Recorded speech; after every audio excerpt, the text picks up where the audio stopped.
Welcome back to the Morning Blend. Roses are red, days until Mother's Day are 2. Get to Star Nursery if you know what's good for you.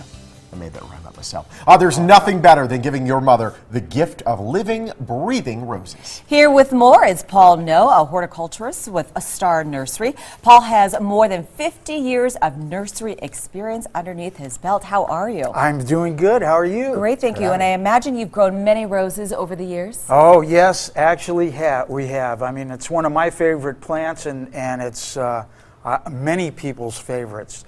And you know what? People don't realize how well they do here in our climate. You wouldn't think they do well in the desert, but they do grow very well here. Do they like direct sun, or do you have to do partial? They actually do best in morning sun and afternoon shade, so that they get about at least 6 hours of sun a day to perform their blooming process at maximum capacity. You should give them at least 6 hours. Let's talk about the different types of roses that you have.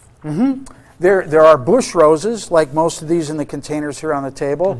There are climbing roses, such as this one here. The Joseph's Coat is a very colorful climbing rose. Climbing up the stick there, yeah. Yeah, you can train them on fences or trellises.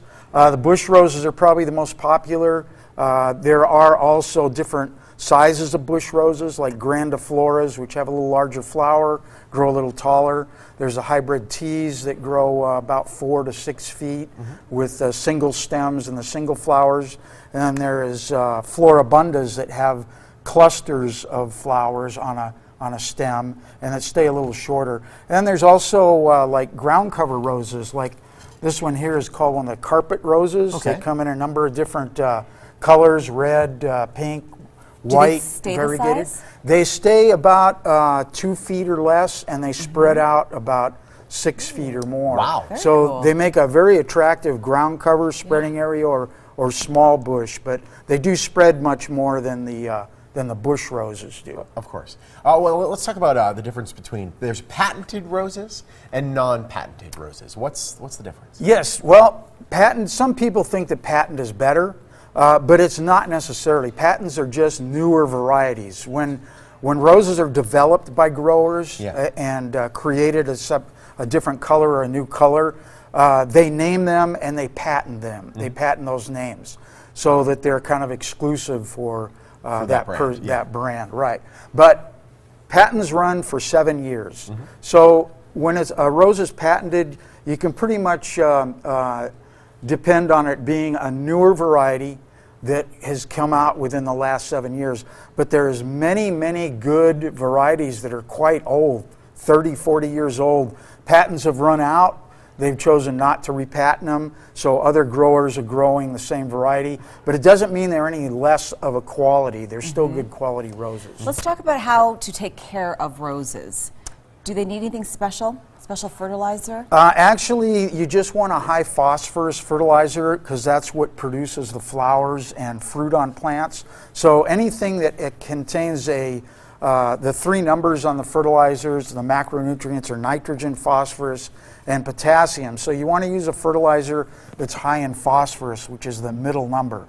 We have our own brand of rose and flower food that is specifically blended with that higher middle number, higher phosphorus, and that's what we recommend to use on them. And really, the key to growing roses are 3 things: mulching, pruning, and fertilizing. So when you plant them, you want to mix a lot of organic mulch in the soil, keep a layer of mulch around them to help keep those surface roots cooler and moister. You want to prune them back very heavily, at least once a year in January. And then that way they store up energy and will flush out with very big and beautiful leaves and flowers during the spring. And then every time the flowers die, you want to cut the branches back to make a nice even compact shrub, and then immediately fertilize them again. Those blooming cycles run about 6 to 8 weeks. So when you get a crop of flowers, they come out nice and full. You cut them back when those flowers die, you refertilize them again, and they will push out a new crop of blooms.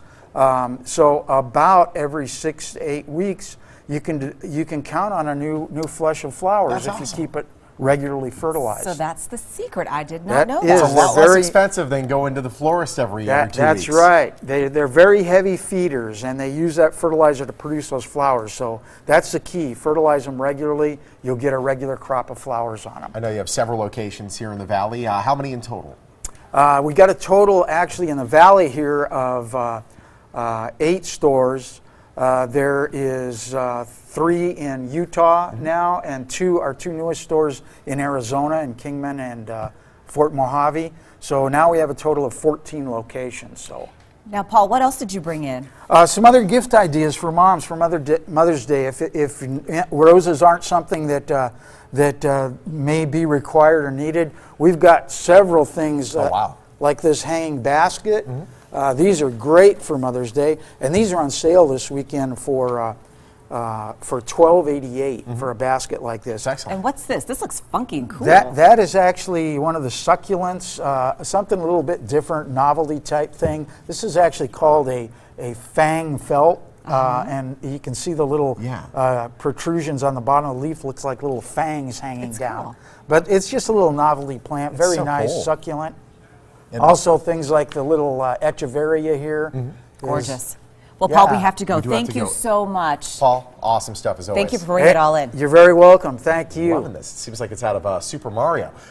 Give mom a gift that keeps on blooming. You can get 2-gallon bush roses starting at just $6.88. Plus, you can get a coupon for $10 off a purchase of $50 or more. To get that coupon, visit starnursery.com and put in the keyword Morning Blend. On the website, you can find the address to one of their 14 locations nearest you. They're also on Facebook and Twitter. Still to come on